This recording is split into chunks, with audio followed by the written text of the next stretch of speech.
మీరు ప్రశ్నించడం లేదా తెలంగాణ వస్తే దళితుడిని సీఎం చేస్తామన్నారు కదా తొలుత. విచిత్రం ఏంటంటే ఓపెన్గా కేసీఆర్ ఒక దళితుని ముఖ్యమంత్రి చేస్తా అని ఓపెన్ ప్రకటన చేసిన తర్వాత ముఖ్యమంత్రి ఇవ్వకపోవడము, ఇవ్వకుండా తాను ముఖ్యమంత్రి అయిన తర్వాత విచిత్రం ఏంటంటే అసలు దళితుల గురించి చిన్న మాట ఇచ్చి మాట తప్పితే దళిత సంఘాలు, దళిత అంబేద్కర్ సంఘాలు ఉద్యమాలు చేపట్టేళ్ళు, కానీ ఒక్కరు కూడా దాని మీద ఆ దళిత సంఘాలు, అంబేద్కర్ సంఘాలు ఎవరు మాట్లాడలేకపోయారు. ఎందుకు కారణం? అది వాళ్ళకే తెలియాలి. అది కదంతా. మీరెందుకు మాట్లాడట్లేదు? ఒక దళితునికి ముఖ్యమంత్రి ఇచ్చి మాట తప్పిన కేసీఆర్ని నిలదీయడానికి దళిత నాయకులు, దళిత అంబేద్కర్ సంఘ నాయకులే బయటికి రాకపోతే మా వయసు ఏం పనిచేస్తుంది దాంట్లో? నాయకుడిగా మీరైనా మాట్లాడచ్చు కదా. ఇప్పుడు వాళ్ళ ఓన్ క్యాస్టే బలహీన వర్గాల కోసం మీరు మద్దతుగా నిలబడి మాట్లాడచ్చు కదా. కాంగ్రెస్ పార్టీ మొదటి నుంచి కూడా బలహీన వర్గాలకు అండగానే నిలబడుతుంది, అందులో అనుమానం లేదు. కానీ సొంత ఆర్గనైజేషన్స్ ఉన్న ఎవరు కూడా మాట్లాడలేకపోయారు. అదే కేసీఆర్కి బలం. అంటే వాళ్ళు మాట్లాడలేకపోయారా, లేదంటే వాళ్ళు అణిచివేశారా? ఒక అందుకు చెప్పాలంటే వాళ్ళు మాట్లాడలేకపోవడం ఒక కారణము, అది మరి వాళ్ళ బలహీనత ఏందో ఆ కులానికి సంబంధించిన నాయకులే వివరణ ఇచ్చుకోవాలంతా.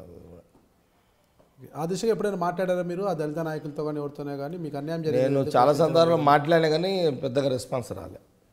మీరు ఎంతో పోరాటం చేశారు, సమైక్యంగా ఉండాలని సమైక్య వాదాన్ని వినిపించారు. అంతా చేసినా కూడా చివరికి తెలంగాణ అయితే వచ్చేసింది. కాంగ్రెస్ ప్రభుత్వం తెలంగాణ ఇచ్చేసింది, రాష్ట్రాన్ని 2 ముక్కలు చేసేసింది. అయితే తెలంగాణ ప్రజల ఆకాంక్ష మేరకు తెలంగాణ వచ్చేసింది. అది అందరికీ సంతోషించదగ్గ విషయమే, తెలంగాణ ప్రజలందరికీ కూడా.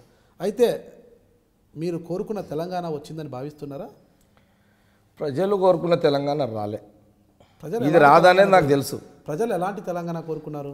వాస్తవానికి కూడా ఆ రోజు కేసీఆర్ కానీ లేకపోతే ఇంకెవరన్నా మాట్లాడినా, కేసీఆరే కాదు, కేసీఆర్ ఎక్కువ మాట్లాడిండు, ఎక్కువ చెప్పిండు. అంతే మనము ఏమంటారంటే ఏ కోణంలో తీసుకున్నా తెలంగాణ రావడంతో అసలు ఈ ప్రాంతంలో బంగారు కడీలు పడుతాయి, వజ్రాలు పడుతాయి, తెలంగాణ రైతులు, దళితులు, మహిళలు బతుకులు బాగుపడతాయి అసలు అనే ఒక ఊహా చిత్రాన్ని ఏదైతే చూపించారో ఆ ఊహా చిత్రంలో ప్రజలు ఆశించారు. న్యాచురలే, సహజమత అంతది. ఇప్పుడు ప్రతి నియోజకవర్గానికి 1,00,000 తెలంగాణ వస్తే మనోడు ముఖ్యమంత్రి అయితే ప్రతి నియోజకవర్గానికి 1,00,000 ఎకరాలకు సాగునీరు వస్తుంది అని అన్నాడు. వస్తుంది అని ఆశించారు రైతులు. నిజంగా 1,00,000 ఎకరాలకు వస్తే మన బతుకులకు, కోటి ఎకరాలక నియోజకవర్గానికి 1,00,000 ఎకరాలు, నియోజకవర్గానికి 1,00,000, ప్రతి నియోజకవర్గానికి 1,00,000 ఎకరాలు, 10 నియోజకవర్గానికి కోటి. ఏ రైతుని ఏం ఆశిస్తాడు?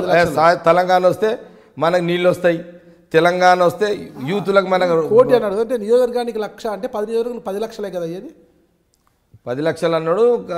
తెలంగాణ రాష్ట్రం మొత్తానికి 1,00,000 ఎకరాలు అన్నాడు. 1,00,000 ఎకరాలు అన్నాడు. ఓకే. అందుకే అంటే కదా ఇప్పుడు మూమెంట్ అంతా కూడా మనకు పెద్ద లాభం జరుగుతుంది. తెలంగాణ వస్తే మన పరిపాలనలో మనం ఇష్టం వచ్చినట్టు చేసుకోవచ్చు అనేది బాగా దాని ప్రచారాన్ని తీసుకొచ్చారు. కాబట్టి తెలంగాణలో ప్రజలందరూ కూడా ఇప్పుడు ఉద్యోగాలు నిజంగా 1,00,000 ఉద్యోగాలు వస్తాయా, ఇంటికి ఒక ఉద్యోగం వస్తుందా, రైతులకు సాగునీరు వస్తుందని, మహిళలకు ఉపాధి వాళ్ళకు ఉంటుందని, ఇప్పుడు ఎంప్లాయీస్కి మంచి భవిష్యత్తు ఉంటుందని, ఇట్లా అన్ని కోణంలో అందరూ ఆశ పెట్టుకొని వచ్చిన మూమెంట్ అది. కాబట్టి దానికి 2.5 సంవత్సరాలు అయింది. వాస్తవానికి కూడా ముఖ్యమంత్రి ఇచ్చిన హామీలు నెరవేర్చలేకపోతుండు.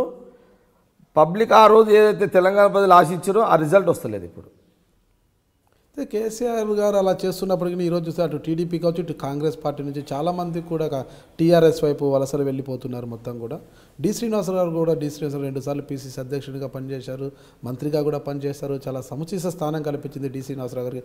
ఆయన కూడా టీఆర్ఎస్ వైపు వెళ్ళారు. ఇక్కడ తీసుకుంటే చాలామంది కూడా మాకు అంటే రాజకీయ బలహీనతలు చాలామంది కాంగ్రెస్ నుంచి పోయినా టీడీపీలో నుంచి పోయినా రాజకీయ బలహీనతలే. పదవులు లేక ఒక సెక్షన్ నాయకులు వెళ్ళిపోయారు, లోకల్గా పనులు కాక ఒక సెక్షన్ నాయకులు వెళ్ళిపోయారు, ఆర్థిక ఇబ్బందులున్న నాయకులు కొందరు వెళ్ళిపోయారు. ఇట్లా 3 రకాల నాయకులు వాళ్ళ అవసరాలను బట్టి వాళ్ళు పోవడం జరిగింది. అట్లా